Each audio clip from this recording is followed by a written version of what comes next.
Nah, setelah tadi kita belajar tentang penarikan kesimpulan melalui contoh penyangkal, nah ini ada metode yang baru nih, yaitu penarikan kesimpulan dengan finite universe method. Nah, apa itu finite universe? Yaitu pembatasan semesta. Nah, semesta apa yang dibatasi? Oke, kita lihat.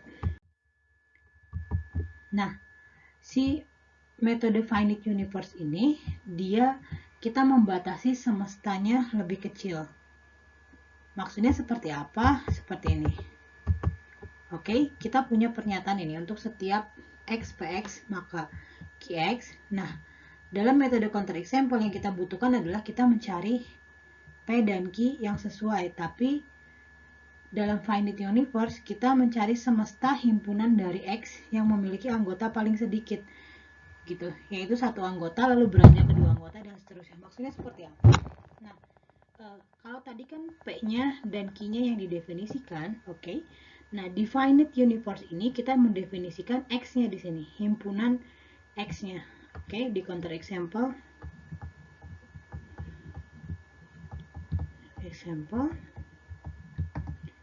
definisikan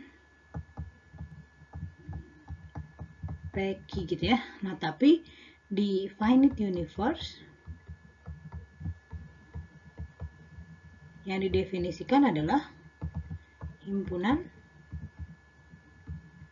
X terkecil yang mungkin. Oke, jadi himpunan X terkecil. Kita coba dulu kalau X-nya ternyata himpunannya semestanya hanya satu anggota yang memenuhi. Oke, nanti satu anggota ternyata tidak ada yang menyebabkan dia invalid, kita beranjak ke dua anggota. Dua anggota tidak ada yang menyebabkan invalid, kita beranjak ke tiga anggota dan seterusnya. Gitu. Tapi biasanya di dua anggota sudah cukup membuktikan bahwa dia invalid, karena udah tiga anggota makin rumit lagi, empat anggota makin rumit. Jadi satu anggota itu yang paling sederhana dan simpel. Nah, kita mulai dengan semesta yang isinya satu anggota gitu ya, universe yang isinya satu anggota. Nah, kita punya penarikan kesimpulan ini. Oke, untuk setiap x gx maka hx, lalu beberapa x hx, lalu beberapa x gx. Nah, asumsikan kita punya universe dengan satu anggota yang isinya cuma A aja gitu ya. Jadi misalkan A adalah himpunan dari semua X, oke? Dengan anggotanya A sama dengan A kecil di sini, oke? Penarikan kesimpulan di atas menjadi seperti ini. GA, HA, HA. Oke, yang ini karena hanya ada satu anggota, semua berarti kalau semua pasti A isinya kan? Karena anggotanya. Nah, beberapa setidaknya satu, karena cuma satu berarti isinya A. Ini juga A. Jadi penarikan kesimpulan ini dari logika predikat kita menjadi tetap logika predikat tapi tanpa quantifier. Oke, nah sekarang kita beranjak ke universe dua anggota.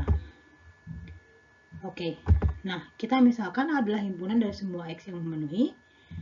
Dalam kasus ini berarti kita asumsikan ada dua anggota nih, ada A, ada B gitu ya. Nah, penarikan kesimpulan di atas akan menjadi seperti ini. Nah, ini karena ini berlaku untuk semua gitu ya, maka kita punya GA maka HA, dan karena semua ya, GB maka HB. Dan yang ini kalau ada beberapa, kan setidaknya satu kan, berarti atau ya, A atau B gitu ya, HA atau HB. Jadi kalau dari quantifier universal ini kita definisikan dia dan ini GAHA dan GBHB gitu ya. Dan kalau quantifier eksistensial gitu ya, beberapa ini kita jadikan atau, karena kan hanya setidaknya satu, jadi boleh HA boleh HB gitu. Yang ini juga sama gitu ya. Nah, pernyataan asalnya dari quantifier universal dia menjadi dan dihubungkan dengan konjungsi, yang ini dihubungkan dengan disjungsi gitu. Paham kan kenapa harus konjungsi? Karena ini semua, berarti ini harus berlaku, ini harus berlaku. Kalau ini kan hanya setidaknya satu ya, jadi hanya atau di sini ini atau. Oke, gitu ya. Jadi yang tadinya kita hanya menghilangkan quantifier di sini, jadi logika predikat tanpa quantifier. Nah, Sekarang kita pahami universe dua anggota. Oke. Nah, kalau misalkan dalam satu premis ada dua quantifier seperti ini, kita hanya cukup memecah quantifier yang terkait. Berarti ketika di sini yang terkait kan ini ya. Ini satu quantifier, yang ini quantifier lainnya. Oke. Ini satu quantifier, yang ini quantifier lainnya, gitu ya. Nah, biasanya dipisahkan dengan ini kurung. Nah, ini langsung kurung buat satu quantifier. Ini kalau yang tidak ada berarti kan maksudnya di pernyataan setelahnya gitu ya. Boleh juga kalau misalkan ini tambahkan kurung gitu. Oke. Nah, di sini berarti kalau yang ini untuk setiap, berarti kita jadikan dia dan kan, GAHA dan GBHB. Oke. Nah, yang ini karena ini dannya tetap di bawah di sini karena dia dari asalnya ya. Berarti GA GB sini ya. Berarti yang ini jadi satu pernyataan. Nah, yang kedua berarti ini dari sini dapatkan HA atau HB, dari sini didapatkan GA dan GB. Ininya tetap ya. Ya, dari sini tetap GA atau GB karena dia quantifier eksistensial. Nah, ini jika pernyataan menggunakan quantifier universal, maka dalam universal dua anggota atau lebih dihubungkan sama ya konjungsi. Yang ini dihubungkan dengan disjungsi. Nah, ini kalau tiga anggota atau lebih sama saja, berarti dia ABC di sini. Nah, penarikan kesimpulannya akan seperti apa? Sama saja kan? Tinggal ini yang isinya A, ini isinya B, ini isinya C, dipisahkan karena ini quantifier universal, dipisahkan dengan dan. Ini HAHBHC dengan disjungsi atau. Nah, polanya mengikuti, pokoknya dia lebih dari itu, polanya mengikuti deh yang tadi seperti aturan yang di satu anggota, dua anggota, tiga anggota kalau universe-nya lebih dari 3. Nah, sekarang kita pahami universe 3 anggota sama saja ya. Sama saja seperti yang tadi sebenarnya. Nah, ini yang ini kita pisahkan dengan dan, oke. Nah, yang ini jadi atau ya. Oke, ini juga sama. Yang ini atau HBHC, yang ini GA dan GB dan GC. Oke, ini juga sama, GA atau GB atau GC gitu ya. Polanya sama, terus mengikuti. Nah, tadi kita sudah memahami tentang finite universe-nya ya. Apa itu universe satu anggota atau semesta satu anggota, apa itu semesta dua anggota, tiga anggota gitu ya. Nah, sekarang bagaimana si metode universe ini dapat membuktikan suatu ketidakinvalidan. Nah, bagaimana caranya metodenya? Kita bisa menggunakan tabel kebenaran tak langsung. Tabel kebenaran, kita gunakan tabel kebenaran. Nah, dengan memisalkan, jadi kita langsung asumsikan di sini kesimpulannya salah dan premis-premis bernilai benar. Nah, untuk awal sekali kita menggunakan universe satu anggota nih untuk membuktikan dia invalid. Kalau satu anggota tidak berfungsi, jika tidak ada kemungkinan, jika udah berfungsi, jika ada kemungkinan yang memenuhi pemisalan tersebut, dia langsung selesai proses kita. Invalidnya sudah terbukti. Kalau kita bekerja satu anggota terus ada kemungkinan yang memenuhi, kita selesai nih prosesnya. Tapi jika kita tidak ada kemungkinan yang memenuhi, maka kita bisa pindah ke universe satu anggota gitu ya. Satu anggota lebih banyak berarti ke dua anggota. Jadi pertama kita kerja di satu universe satu anggota. Jika dia ada kemungkinan yang memenuhi, kita selesai. Jika tidak ada kemungkinan yang memenuhi, maka kita pindah ke universe dua anggota. Nah, jika di dua anggota tidak ada yang memenuhi, kita akan pindah ke universe tiga anggota dan seterusnya. Tapi kalau dua anggota sudah selesai, berarti kita berhenti di dua anggota. Oke. Gitu ya. Nah, ini udah 4, satu anggota lebih banyak, kita kembali lagi. Kalau tidak selesai, kalau selesai. Kalau tidak selesai, kita akan nambah satu anggota universe, nambah satu. Jadi ini loopingnya di sini. Gitu ya. Oke, kita langsung memeriksa invaliditas. Kita langsung memeriksa invaliditas suatu penarikan kesimpulan. Oke, ini contoh yang sama yang kita ambil sebelumnya. Oke, nah kita asumsikan si GA, maka HA ini benar, HA benar, dan GA salah.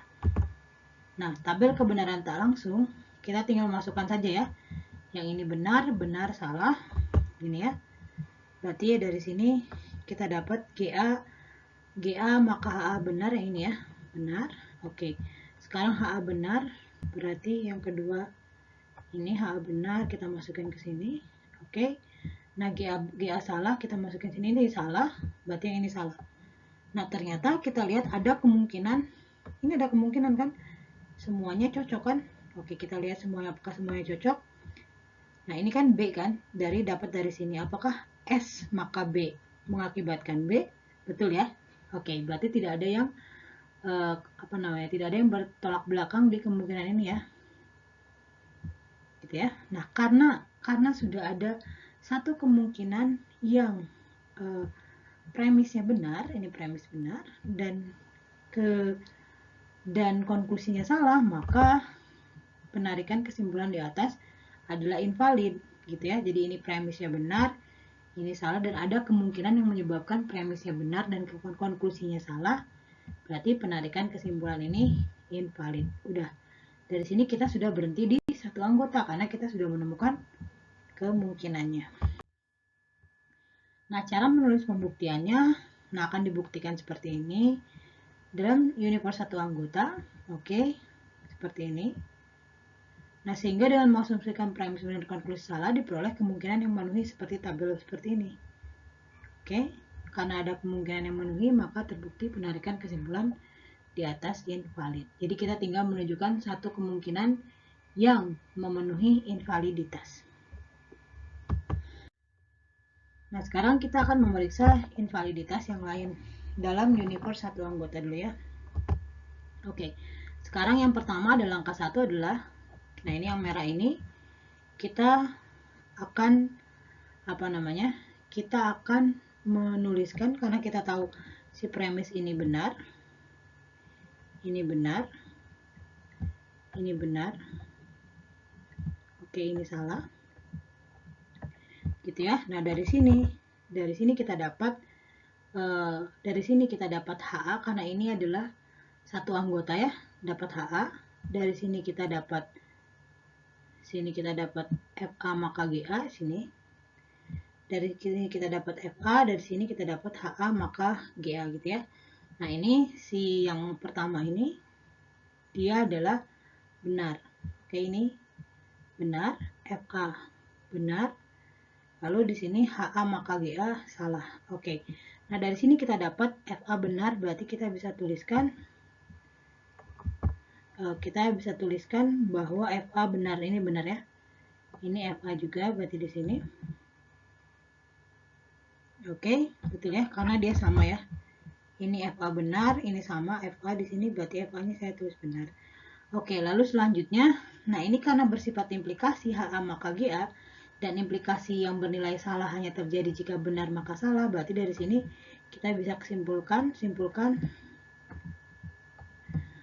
ini benar maka salah. Oke, berarti dari sini saya dapatkan HA-nya benar ya. Dari sini saya dapatkan HA-nya benar. Berarti di sini saya dapatkan HA-nya benar dan GA-nya salah. Karena GA-nya salah, berarti FA maka GA benar maka salah, berarti salah. Oke.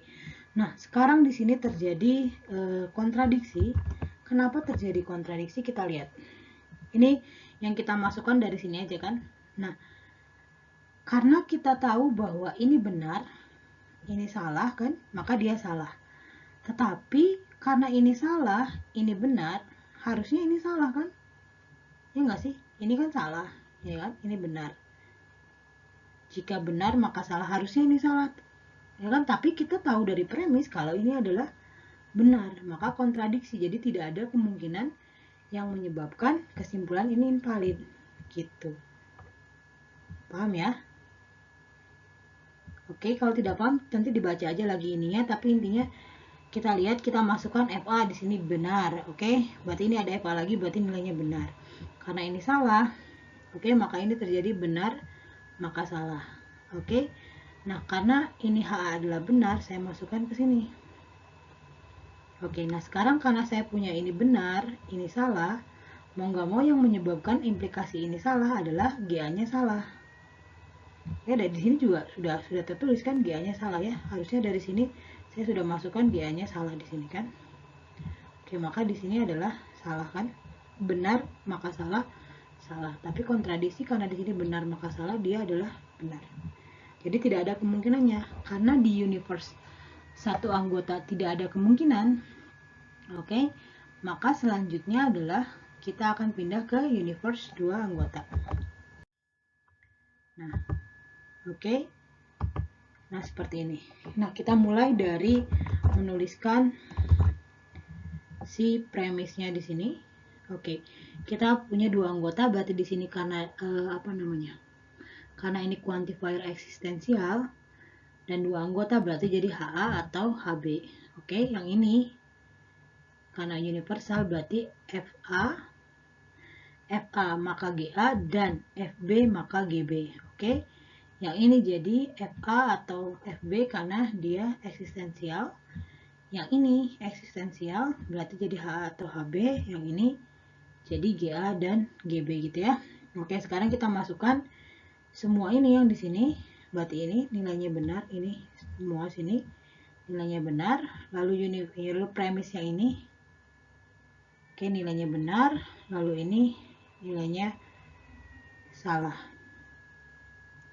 Oke, sekarang nah kita mulai. Karena ini nilainya salah, berarti kita tahu, dan ini adalah implikasi, berarti kita tahu bahwa di sini adalah benar, sini adalah salah gitu ya. Oke, nah kita sekarang selanjutnya adalah kita lihat karena di sini nilainya adalah salah untuk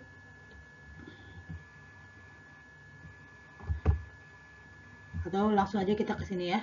Sebenarnya karena di sini nilainya salah kan, artinya salah satu dari GA dan GB adalah salah. Oke. Nah, di sini karena dia benar berarti salah satu dari HA atau HB adalah benar, gitu ya.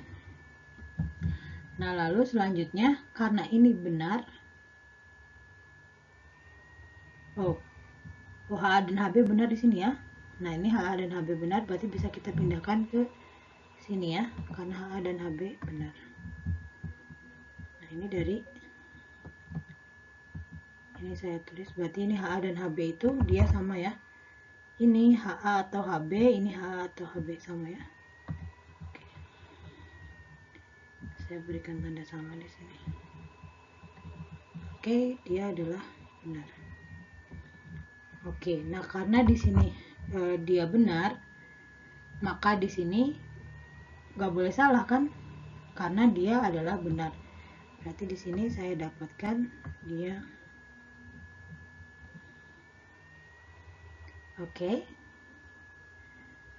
Nah, sekarang saya punya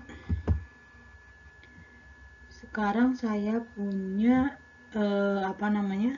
Oke, saya salah nulis. Maksudnya yang benar bukan ini ya, tapi ini. Oke, berarti tadi benar, maka benar adalah benar. Oke, yang ini ya. Nah, karena ini dan ini konjungsi benar, konjungsi ya benar, maka keduanya harus benar ya. Ini benar, ini harus benar. Oke, sekarang kita punya FA, GA benar, lalu FB, GB benar gitu ya. Nah, sekarang karena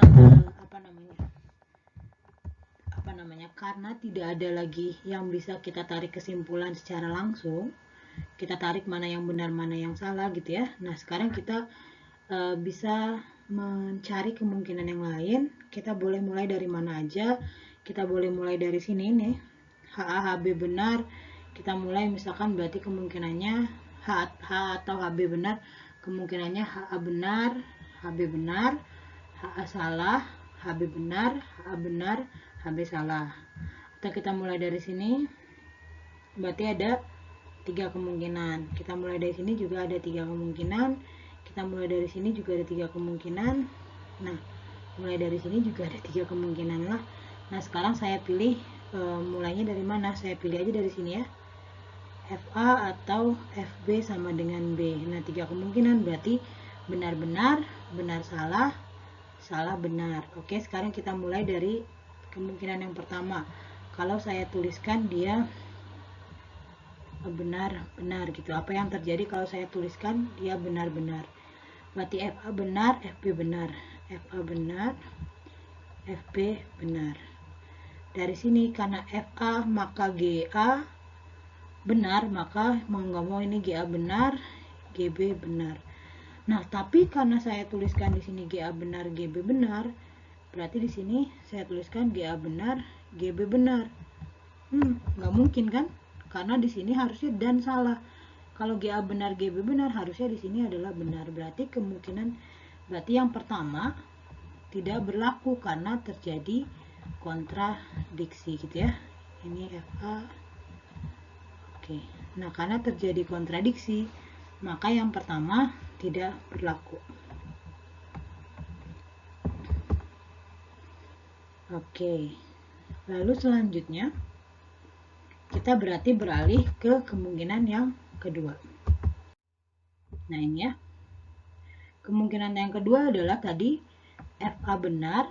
Nah, ini FA benar, FB salah ya. Oke.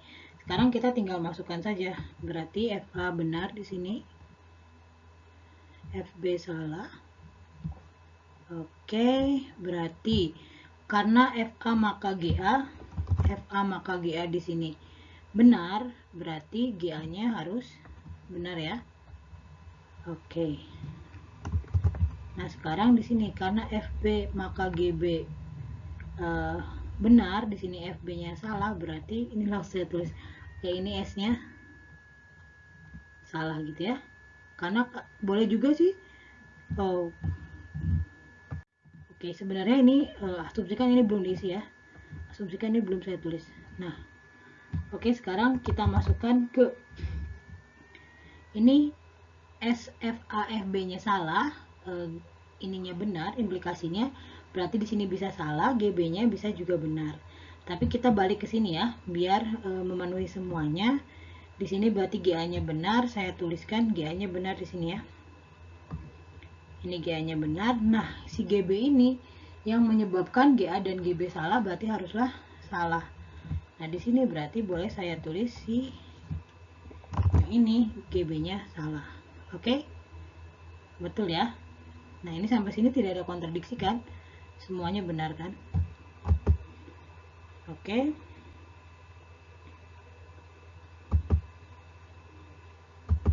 Oke. Nah, sekarang tinggal tidak ada yang bisa kita masukkan, tinggal kita mencari kemungkinan H atau HB di sini, yang ini juga. Oke.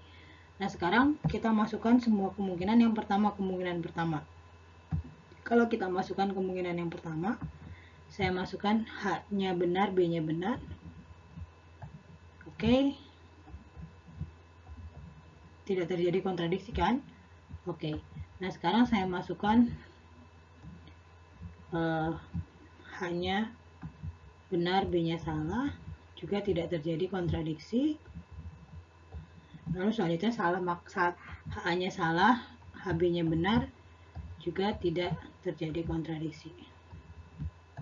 Karena semuanya memenuhi gitu ya. Jadi,